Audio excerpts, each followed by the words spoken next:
I did, Abby and Jess. I spoke with Alex Gray. He served as chief of staff at the National Security Council. He says the president could be receiving real-time advice and guidance of how this is unfolding and figuring out how to respond. I think that the number one goal is always in these situations is to ensure the safety and security of American personnel, American civilians in our interests. And then more broadly, looking at the impact of what's going on for our allies like Israel and for our partners in the Gulf, our Gulf Arab partners. All eyes are on the Middle East as conflict climbs between Iran and Israel.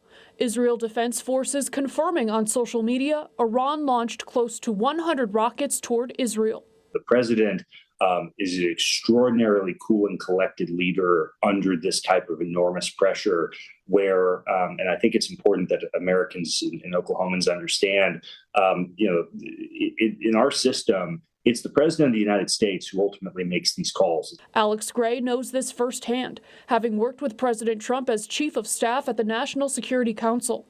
He explains the president can be getting real-time advice behind closed doors from a wide range of experts. The president will be getting advice from the four-star general who's the commander of U.S. Central Command, which has jurisdiction over all U.S. troops in the Middle East.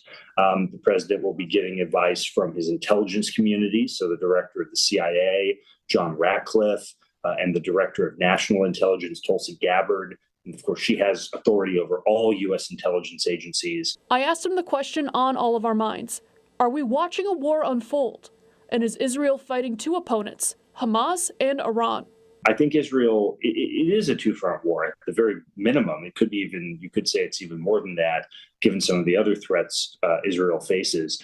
But I think the Israelis have made a decision strategically that they're willing to accept that risk in order to prevent what they see as an even greater risk, which is potentially Iran getting a nuclear weapon, which would change the Middle East in ways that would be extremely profound. The latest from ABC News, at least 21 people have been injured in the attacks right now. The U.S. is assisting in shooting down missiles headed to Israel. Reporting live in the newsroom, Olivia Hickey, KFCO 5 News.